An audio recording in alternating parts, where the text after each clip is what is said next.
अस्सलामुअलैकुम, मैं हूं इरफान समूर। दोस्तों, पीडीएम 2.0 बनने से पहले ही टूट चुकी है और ये दोनों साहिबान यानी जरदारी साहब और मियां साहब अभी से एक दूसरे के दस्तों गिरेबां हैं और इनका पूरा जो मंसूबा था वो ठुस हो गया है, बल्कि बढ़ गया है।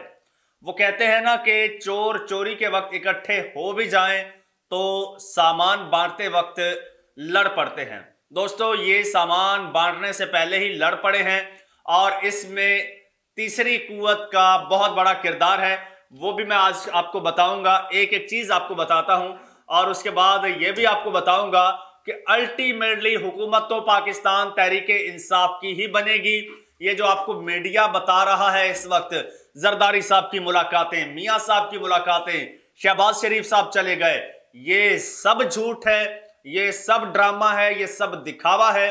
और ये क्यों किया जा रहा है ये भी मैं आपको बताता हूं, लेकिन मीडिया से बचिए। सबसे पहले मैं आपको कह रहा हूं, ये आपको इस वक्त, पहले इसने आपके दिमाग खराब करने की कोशिश की और आपकी जहन साजी करने की कोशिश की। आप लोग इनकी बातों में नहीं आए और इनको नॉकआउट किया, मीडिया को और मीडिया को चलाने वालों को।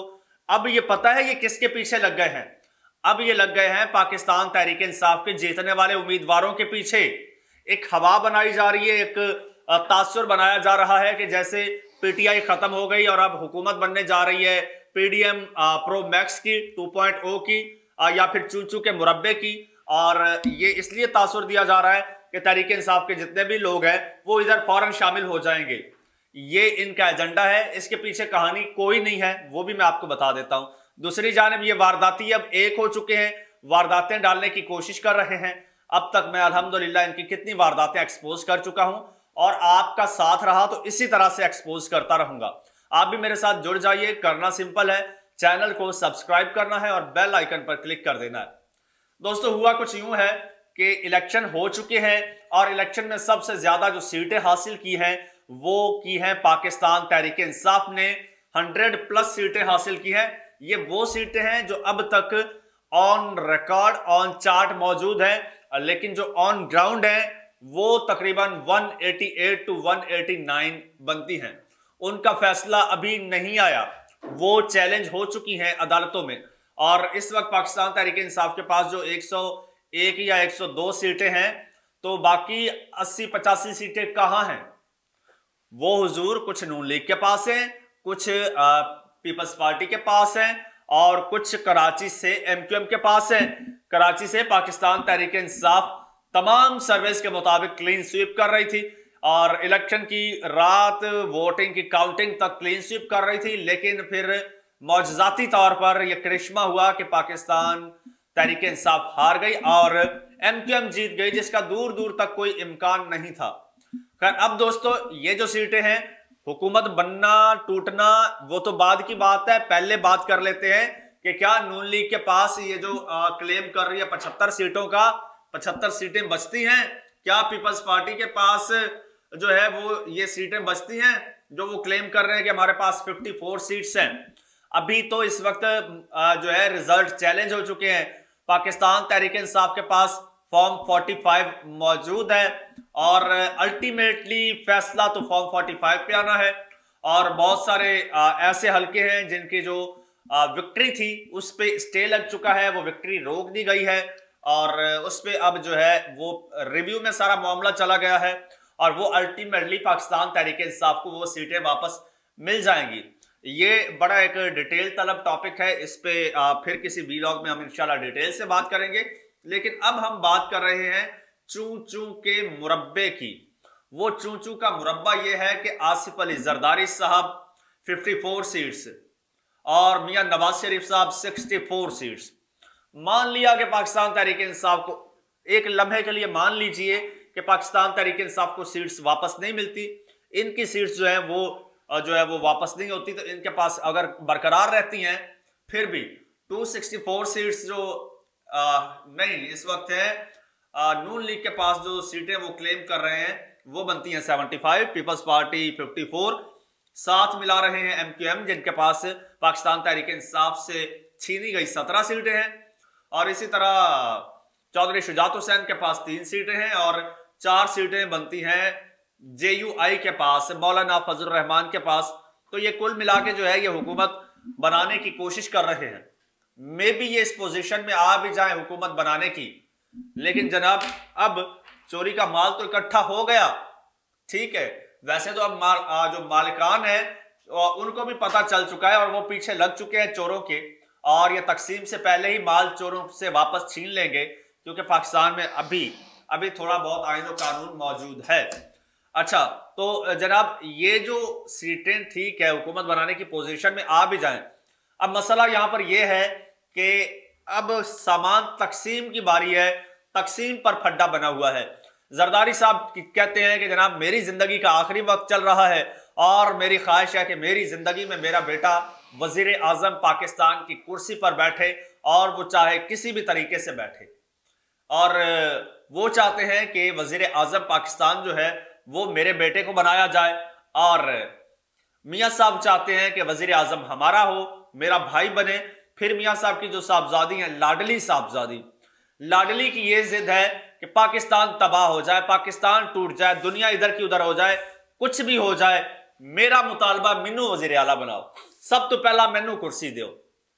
मरियम नवाज साहिबा कहती हैं कि मुझे कुर्सी दो, चाहे कुछ भी ना बचे, चाहे पाकिस्तान का कख ना बचे, कुछ भी हो जाए, मुझे कुर्सी दो। अब जरदारी साहब कहते हैं जी पंजाब में भी हमें हिस्सा दो, जबकि नून लीग कहती है पंजाब में हमारी सादा अक्सरियत से हुकूमत बन रही है, हमारी इंडिपेंडेंट हुकूमत बन रही है, यहां पर हम आपको इन्वॉल्व नहीं करते, हम विफाक में आपको शराकतदार बनाते हैं और विफाक में हम मिलकर हुकूमत बनाते हैं। लेकिन पाकिस्तान पीपल्स पार्टी इस पे नहीं मान रही। और वैसे तो जो हकीकत खबर मैं आपको बता दूं, चलो वो भी सुन लीजिए।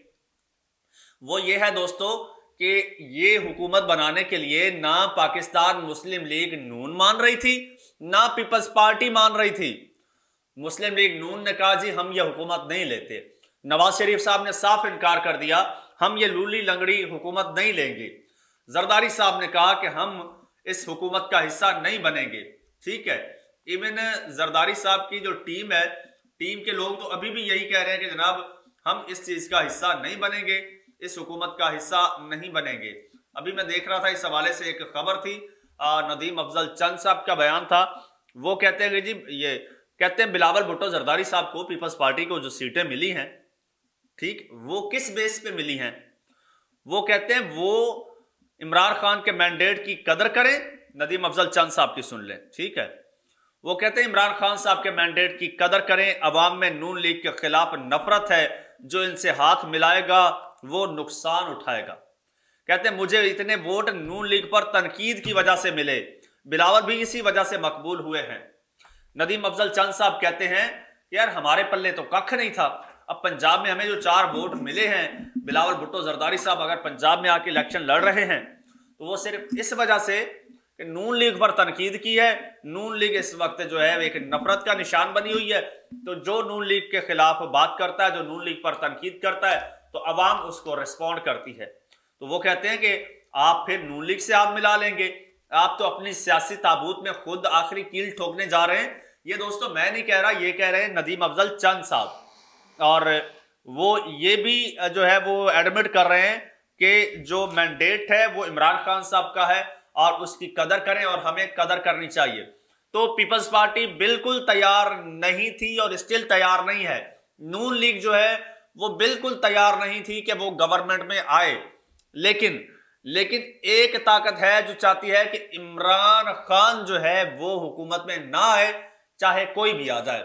अच्छा, जब मियां साहब ने जवाब दे दिया, जरदारी साहब ने जवाब दे दिया, फिर पीछे बचा गया।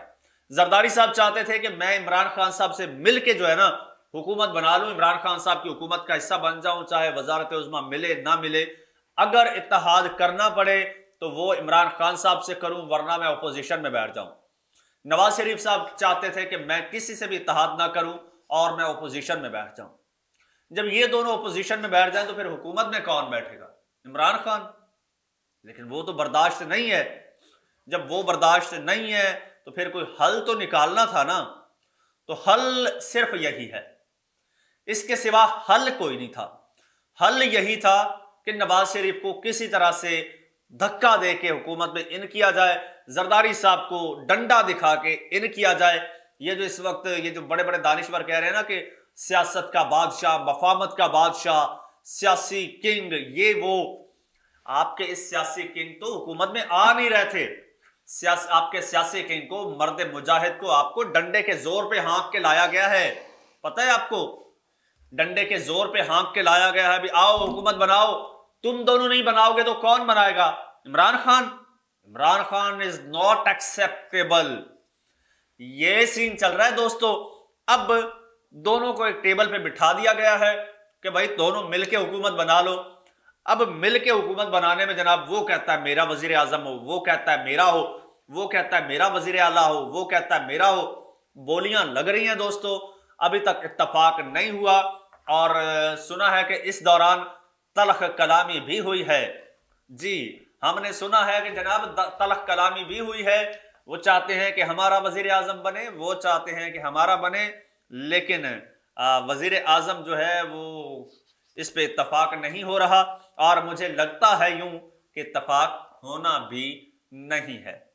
दोस्तों कमेंट सेक्शन में अपनी राय का इजहार कीजिए, चैनल को सब्सक्राइब कर लीजिए, बेल आइकन पर क्लिक कर दीजिए और मुझे इजाजत दीजिए। अल्लाह हाफिज।